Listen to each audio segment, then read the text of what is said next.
वो सिर्फ 23 साल का था, लेकिन उसके विचार, उसकी क्रांति और उसका बलिदान आज भी भारत के दिलों में जिंदा है। नाम था भगत सिंह। एक ऐसा नौजवान जिसने हंसते हंसते फांसी का फंदा चूम लिया। आज जानते हैं उनके जीवन की असली कहानी, उनके संघर्ष और उनके जुनून को। भगत सिंह का जन्म 28 सितंबर 1907 को पंजाब के लायलपुर जिले, अब पाकिस्तान में, के बंगा गांव में हुआ था। उनके जन्म के समय ही उनके पिता और चाचा जेल से रिहा हुए थे और तभी से क्रांति उनके खून में थी। उन्होंने बचपन में ही देखा कि कैसे जलियांवाला बाग में निहत्थे लोगों पर गोलियां चलाई गईं।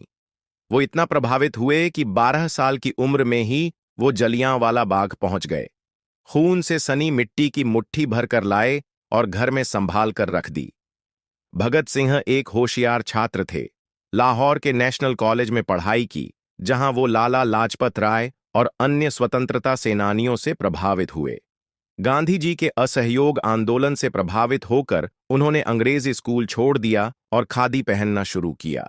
लेकिन जब गांधी जी ने चौरी चौरा कांड के बाद आंदोलन वापस लिया, भगत सिंह को बहुत गहरा झटका लगा। वो समझ गए कि सिर्फ अहिंसा से आजादी नहीं मिलेगी, उन्हें अब चाहिए थी क्रांति। 1928 में लाला लाजपत राय की मौत ने भगत सिंह को अंदर तक हिला दिया। ब्रिटिश अफसर सॉन्डर्स ने लाठीचार्ज का आदेश दिया था। भगत सिंह ने इसका बदला लिया और सॉन्डर्स की हत्या कर दी।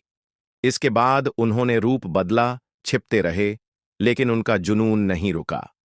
8 अप्रैल 1929 भगत सिंह और बटुकेश्वर दत्त ने दिल्ली की सेंट्रल असेंबली में बम फेंका। बम ऐसे फेंका कि कोई मरे नहीं, सिर्फ अंग्रेज सरकार को चेतावनी मिले। वो भाग सकते थे, लेकिन जानबूझकर गिरफ्तारी दी। उनका मकसद था जेल के अंदर से भी आवाज उठाना।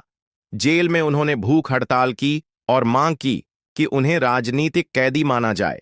अंत में उन्हें 23 मार्च 1931 को फांसी दे दी गई। उनके साथ राजगुरु और सुखदेव भी शहीद हुए, लेकिन भगत सिंह का नाम अमर हो गया। उनकी लिखी किताबें, उनके विचार आज भी युवाओं को प्रेरणा देते हैं। उन्होंने कहा था, इंसान तभी मरता है जब वो जीना छोड़ देता है, वरना शहीद तो जिंदा रहते हैं। 23 साल की उम्र में उसने मौत को गले लगा लिया, लेकिन आज 100 साल बाद भी भगत सिंह भारत के दिल में जिंदा